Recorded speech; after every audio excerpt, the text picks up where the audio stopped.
Oh, Hi, I'm Tina Roberts, originally from the Philippines. And in 1972, I was 17 years old. Sort of a, um, can you hear me now? um, use that teacher. Sort of a prime time in my life to make decisions as to what I wanted to do or become. Martial law was declared. I was in the mountain province of Baguio. This is like a university city in my country, beautiful. Actually developed by the Americans in 1900, and so very special. You have names of American people in the streets, like Daniel. Now I forget. The one that developed San Francisco and all of that stuff. It's also what developed that city, but beautiful. So there was always, at that time, I had this real close affinity to what the United States was, because I was living in a place that spoke of it. It spoke of its wonderful, and of course the relationship during the war. And anyway, so martial law happened, and maybe another little thing to throw out there. Oh, we were on our way to town, my schoolmates and I, in our little bus, and we were turning on the radio to listen to, music or whatever, and there was nothing going on. Turned it to another station, nothing going on. And then finally we found the Voice of America that told us what was happening, that martial law was declared midnight of that day, and that was it. So for 2 weeks, 1 week, I couldn't even talk to my parents. Everything was shut down. And then very quickly military was in the streets, and mind you, this is 4 hours away from Manila. This is not the capital. But it instantaneously happened. Not to say that there were no signs that it would happen, but it happened.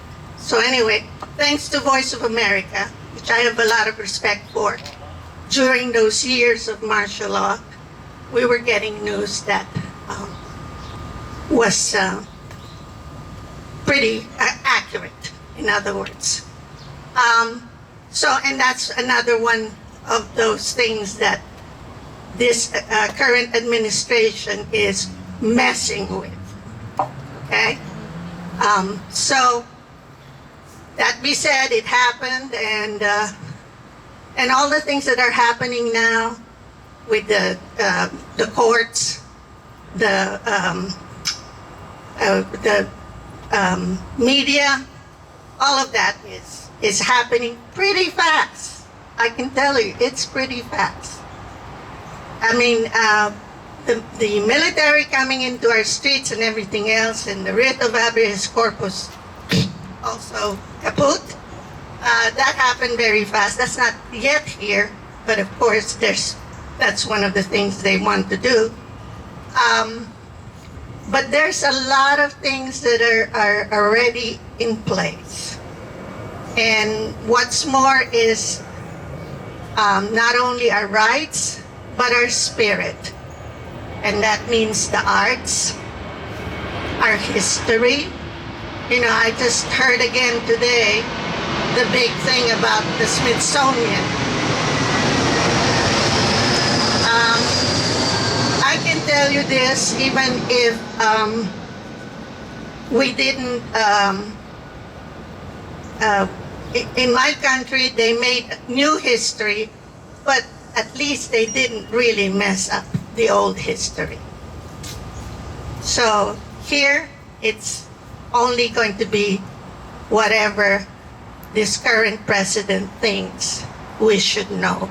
Or we know what it is, but our future should know. And that is just really disheartening. So anyway, it's happening very fast, and I just read something of 85% of the 2025 project, ladies and gentlemen, is in place. And any one of you have read the 2025 project, it's in every nook and cranny of our society.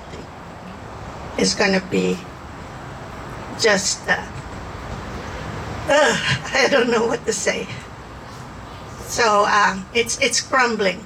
I'm not gonna, from my own experience, and I've read a lot.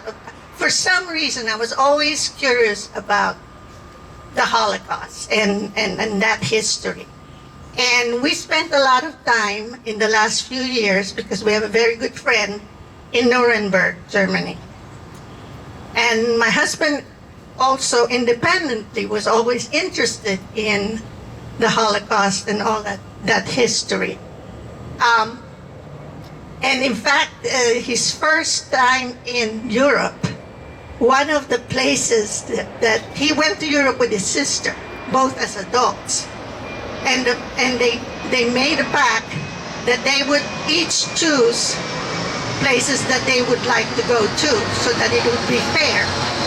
And guess where one of the places he chose to go to? Dachau. And he told me when he was there, it was, of all the reading he did and all the studies he did, he sat there and he himself felt, how could this have happened? You know, he was there almost like denying it. He couldn't believe it. And these were just, you know, the cells were preserved, and it's just wall and wall and wall of blown up pictures of this pile of shoes, gold teeth and glasses, and it was unreal. So anyway, and when we went to the Court of Justice, and where there is also a museum, the actual court where the Nuremberg trials happened,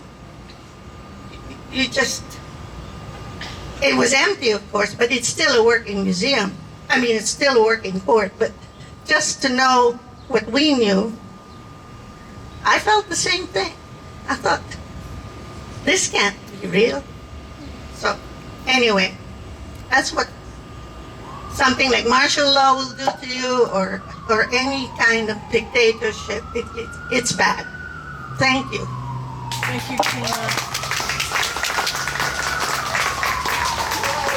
So the way that atrocities like that happen are slowly, which is what we're seeing now, the slow seeping of authoritarianism into little d democracy, so that people get used to it and they disassociate from it.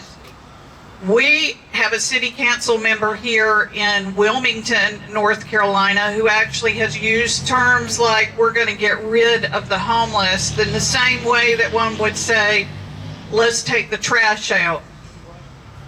And that is not okay. It's not normal. It is not okay. And when I said earlier that we're all going to have to move out of our comfort zone, I mean your friends, your neighbors. When we see people's rights being abused, that some of us are going to have to use our privilege to stand up and say something. We can't stay in our silos and operate any longer in a live and let live, stay out of other people's business.